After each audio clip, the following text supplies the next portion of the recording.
and welcome to our part of the continent once again. Yes, guys, as you know, it's always fun being in your space. Definitely, and it's also fun being in studio with you. Thank you, Lucia. You know, I really appreciate being your co-host. We actually do paint the perfect team picture, don't you think? Now enough about us. Let's get the show on the road. Sure thing. So what's in store for us? Today on 54. Today on 54, we bring you some spectacular body art talent. And in studio with us is Tsoku Maela, who has undeniably gripping photography and film work to his name. But does he make it to the top of the scoreboard? You're gonna have to stay tuned to find out. Now here's something to keep me glued. Now is that where the Tsoku topped the scoreboard or the body art? Come on, guys. It's the scoreboard. I'm serious. I promise it's the scoreboard. We believe you, Marv. What do you mean? What is there not to believe? Well, let's get straight into it. We've all been exposed to art or seen art in some or other way, but have we ever thought, what is art about? Well, is it extraordinary, expressive, intellectual? I wonder what an artist would say if we asked him that question. It's a very good question, actually. Yeah.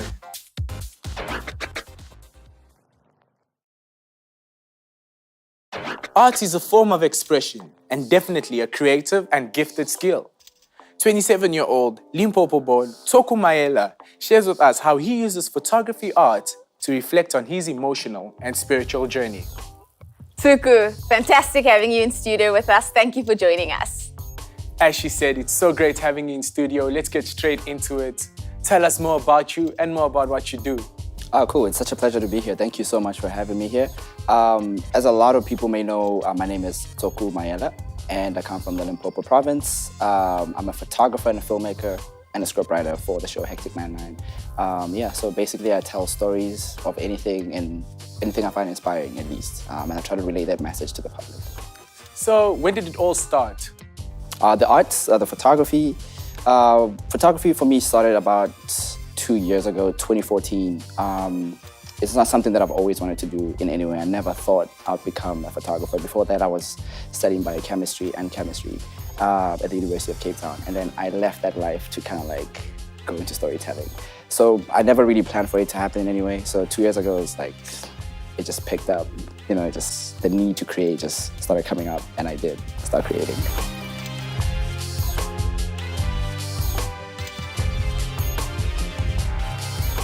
What like motivated you, or what motivates you? What keeps you going? The one thing that really keeps me going is people, to be honest. Because through the work, I'm self-studying.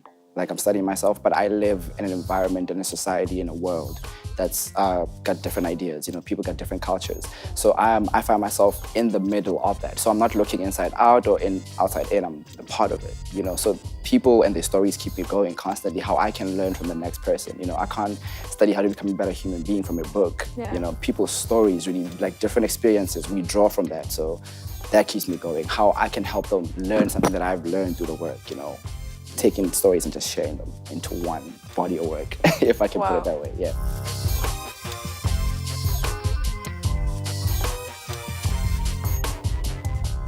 How do you see art? What is art for you? That's actually a very interesting question, because there's a debate going on in the industry about what art is and what good art is and what bad art is. But the word art itself for me is just a word. Really, it describes something you can't describe, you know, because a lot of creators don't know where the word comes from. You know, inspiration and work is two different things. You get inspired by music, but what you're going to create will not necessarily look like it. It might feel like it, but you don't know what you've created, where it comes from. You know, it seems to just come out of like intuition or a voice inside of you. Until we can describe what that voice is or where it comes from, you know, we can't really say what art is.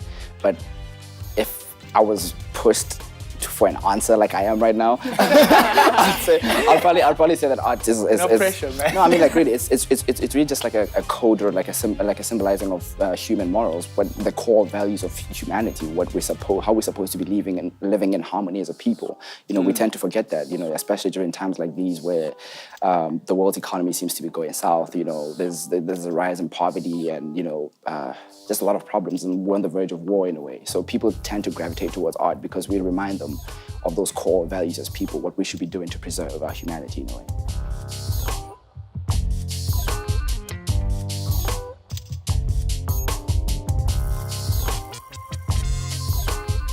you depict some like depression or anxiety in some of your pieces. Can you tell us more about that and how that sort of rose up in your heart to do that? Yeah, sure, definitely. When I was at UCT, I've never actually gone as far as that. Like when I was at UCT, I remember I was struggling for the longest time. I think for the first 2 or 3 years, I was really struggling with my social anxiety and what I know now to be depression. You know, I didn't know at the time. And initially when I went to the psychologist, it was just kind of for me to kind of get a letter that goes like, oh, you didn't do well in the subject because, you know, you're going through the most. But, You're going through the yeah, most. exactly. But during that conversation, like over weeks of really just talking to this woman, I mean, she actually found something to be deeply problematic inside of me as well. And they diagnosed me with bipolar at the time, which is a form of manic depression where you go through many highs and like depressive lows in a way. So you can either be super egotistical at some point where you're the center of attention. I can do whatever I want, do everything I want. And then you can be like, oh, you know, I'm not worth anything, you know, in a split of a, like in minutes, literally. So to be able to be living with that for the longest time, I've had to draw into myself to understand why my brain works the way it does, as opposed to, oh, something is wrong with me. So earlier this year when Double HP came out, Hip Hop Anzola, he came out on an article with Times Live to speak about his suicidal urges and that he has attempted so many times and failed. And the response from the public, which is a majority of people of color, were like, if you want to kill yourself, you should do it this way. You know, you should try harder, you should try that. And that for me was pretty weird to see. It's like seeing a child being bullied in the playground, knowing that you could be next as well, that there's so many like him, you know. And I had this body of work called Abstract Pieces that I'd been shooting the previous year, not for public, you know, release or anything. It was just a self-documentation of me during that time. And I decided to release it to the world, and more people started coming out, you know, going like, yeah, dude, I've had the same problem as well, you know, I was ashamed to speak about it. So the real point of that was to try and drive conversation within the Black community and try to destigmatize the ideas that we have on mental health, because we really don't talk about it. It's a taboo for us. Yeah, that is very taboo, and you're very right. And like speaking about healing and how you go to art for, you know, like selfish, like to, what can I say, like to give yourself closure. I read that you went through a problem, crisis basically in 2014. And how did you heal from that? That was actually pretty weird. It's actually, I still can't to this day explain what happened really. I used to have a lot of like chest problems, like weird, random chest issues. Like I couldn't breathe, or like, you know, there'd be a severe pain in my chest because I used to do a lot of sports and I stopped. You know, so we just kind of attributed that to like a loss of fitness in a way. But it became so severe. Like every time I'd run, it'd be a problem, or sometimes I'd be anxious and it'd be like painful, you know. So eventually I went for like a checkup. Like I used to go for routine checkups.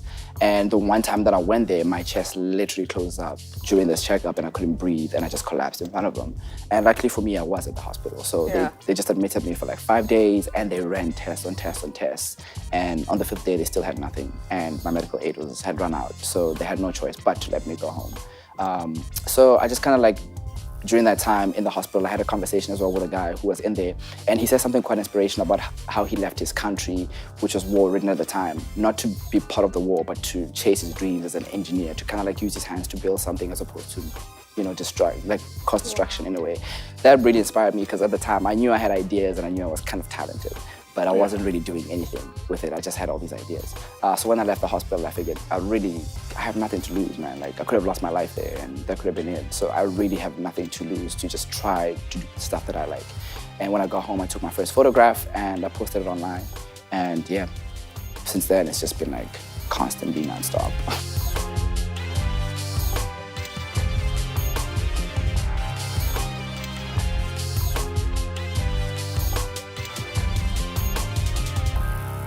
Do what you love and you'll never work a day in your life. This is true, by the way. That is very true, because I basically do what I love and it doesn't feel like work. So what's next for Tsoku? Yeah.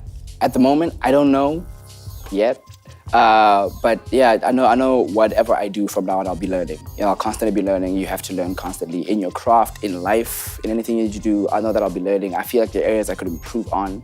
So that's why I've taken this kind of next step in my life to kind of go somewhere different, to try to learn from different people, you know, draw new inspirations.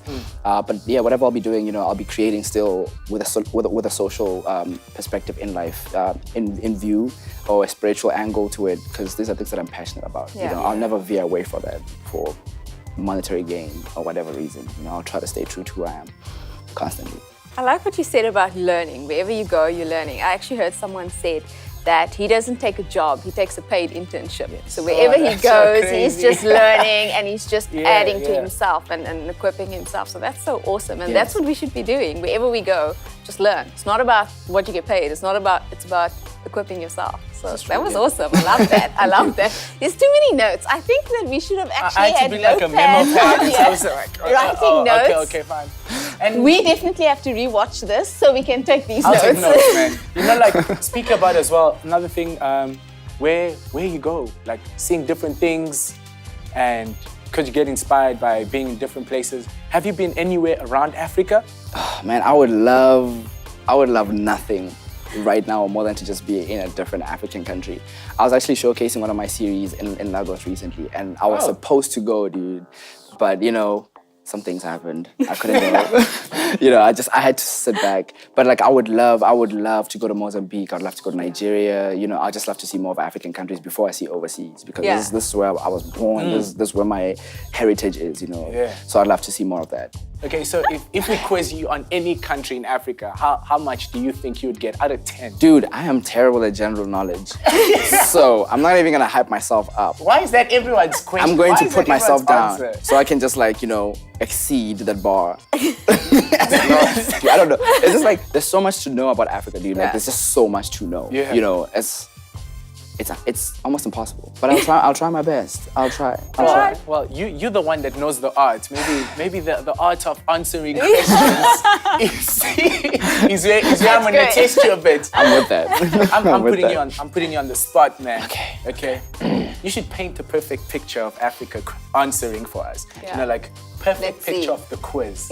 See what I did there, man? Do I get punished if I get anything wrong? Because, like, I'm nervous. Man. Let's just say you're definitely not going to get a trip to Mozambique. That ticket to Mozambique could be in doubt. Let's go, bro. Let's do this. Let's go. Right. Tsoku, well, thank you so much. First of all, for being here. Right. But doesn't eliminate the challenge that we have for you. Just bring it, man. Yeah, I can see the wisdom just flooding in. I am so nervous right now. Let's go. Like Google is just like going in your head, bro. Dude, everything I've ever read on Africa is trying to come back right now. It's like Mountain Kilimanjaro is ready there somewhere. Can I call a friend? Yeah. Call a friend, obviously.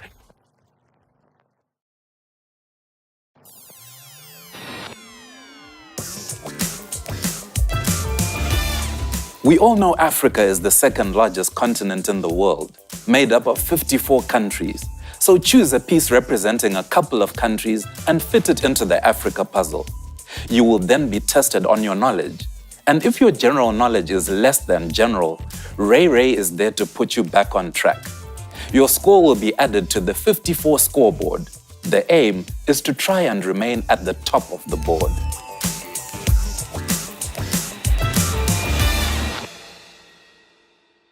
So we are here. You heard the details. You've got 60 seconds to answer all the questions. Do you think you're ready? No. Okay, but let's do this though. If you need help, we've got Ray over here. Got you, bro. Hi, Ray. He's gonna help you, but if you still don't know, just say pass. Okay, cool. Okay. Okay, cool. Everyone ready? So now, choose a shape. It's a tough decision, but someone's got to make it. I'm gonna go with the pink one. Wow, exciting choice. Exciting choice. It's beautiful. Crazy things happening here today. Let's see. So this is the region. I'm excited for you. I don't know what's gonna happen, but wow, hey. I don't even know what that is. I've already lost the game. Let's go though. Let's see what happens. Give us 60 seconds on the clock. Okay, ready? In 3, 2, 1, go. How was Zimbabwe known in 1965 to 1979? It's Bechuanaland, Nagaland, or Rhodesia? Nagaland. Incorrect. Which language has the largest number of speakers in Zimbabwe? Afrikaans, English, or Tswana? Shona. Correct. Which of the following falls is in Zimbabwe? Jog Falls, Niagara Falls, or Victoria Falls? Victoria Falls. Correct. Hey. Okay, against which country did Zimbabwe play its first cricket test? England, South Africa, or India? Clue, I am one. India. Good clue. With which country does Mozambique share its longest border? Zimbabwe, Malawi, Botswana. I'm gonna go with Botswana on this one. Incorrect. Okay. What is the capital of Mozambique? 10 seconds. Vamu, Kwambina, or Maputo. Maputo. Correct. The Mozambique Channel separates 3, Mozambique from which 2, country? 1, time. Oh, You that didn't was even it. give me a clue. That was it. Sorry. Dang, you Sorry. made- But let's see what you did. How did he do? You got 1, 2, 3, 4. Correct. I feel like that last question needs to 4. be done. I need clues for the last question. So you got 4. Let's place it on the board. Well, you got some friends, Majosi, He's cool. I like him. Daniel. So you're hanging with good company. This is higher than I thought I'd go, so I'm just really grateful that I made it. Well, well done. Well, I'm gonna Thank give you a you. high five. Thank you. You know, it's okay. Mama, we made it to number 4. We did it. Are you doing a speech, an acceptance speech of your Yeah. number 4? I just want to say thank you to everyone watching the show right now. My fans. And to give you a taste of Tsoku, here's a montage of some of the work he's done.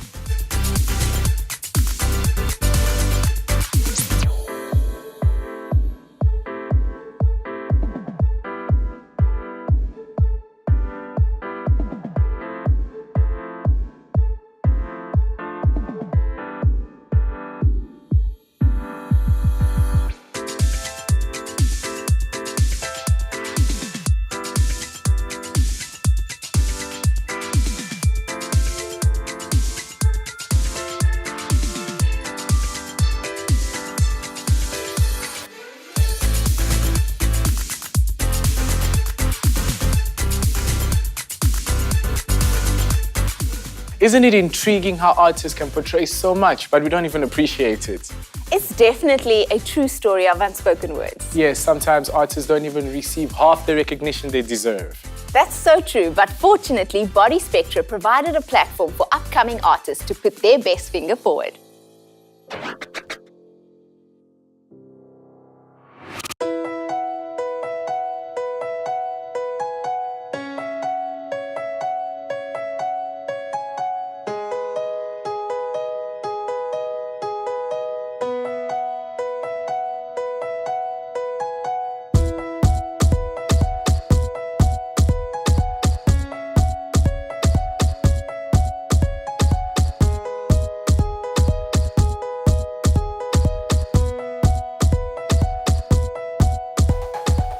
We've all been exposed to art in some form or the other.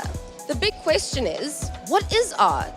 Does it have to be big and expressive or intelligent and beautiful?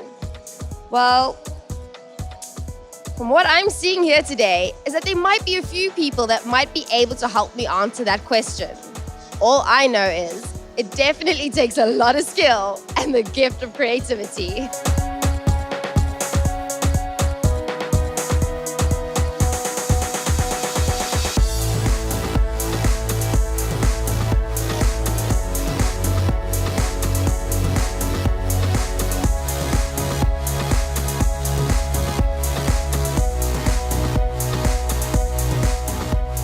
So this is Body Spectra. It's finally happening. All the artists are behind me. We're ready to go.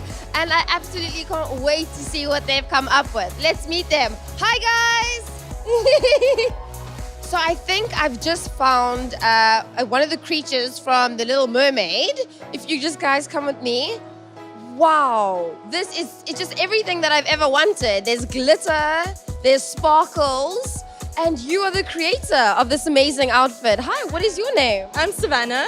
Pleased to meet you, Savannah, and please tell me about this incredible work of living art. Well, basically, because the theme is festivals, I'm doing the Carnival of Venice, and so this was inspired by like their elaborate dresses and headpieces.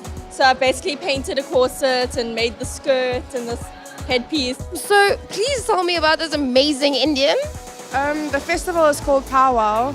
It's basically like a festival that celebrates like spiritual warriors and spiritual leaders where they come together and they meet each other and they just like celebrate their culture. Basically, this piece, our theme this year was festivals, as you probably already know. And I chose the Key West Festival, which is a festival about fantasy and magic and writing. So I basically created a dragon. She's got a giant dragon head and a set of big wings to go with this. I see this tree of life kind of shining through here. It looks absolutely beautiful. Where did that motivation for that come from? She was considered to be quite cruel, but at the same time merciful. So even though people went into war and fought and died, with death comes life and the bringing of new life. So it's like it cracks out. I don't know whether to be happy or to be scared right now, but I'm standing next to something that is very, very creative and has definitely come out of the depths of someone's imagination. Can you please explain to me what is going on and how this amazing piece just came to life? Let me actually ask the artist and the lady behind this. Hi, what's your name? My name is Alejandra. Wow, girl, this is amazing. Please tell us your motivation and how you came up with it. This is meant to be Angitia, which is a goddess from Italy, and it's meant to represent the Festival of Snakes.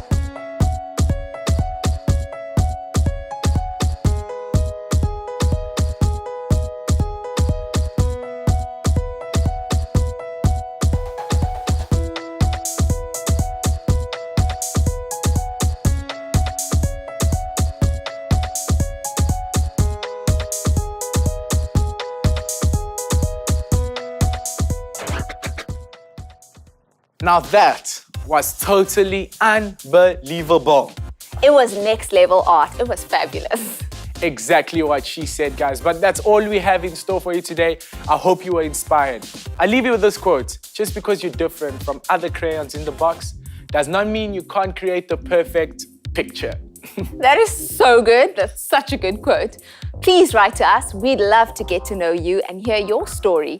You can do so by emailing us at 54@oneafrica.tv or pop over to our Facebook page, www.facebook.com/54. Or you can check out our website, which is www.oneafrica.tv. Yay! Until then, keep moving forward, guys.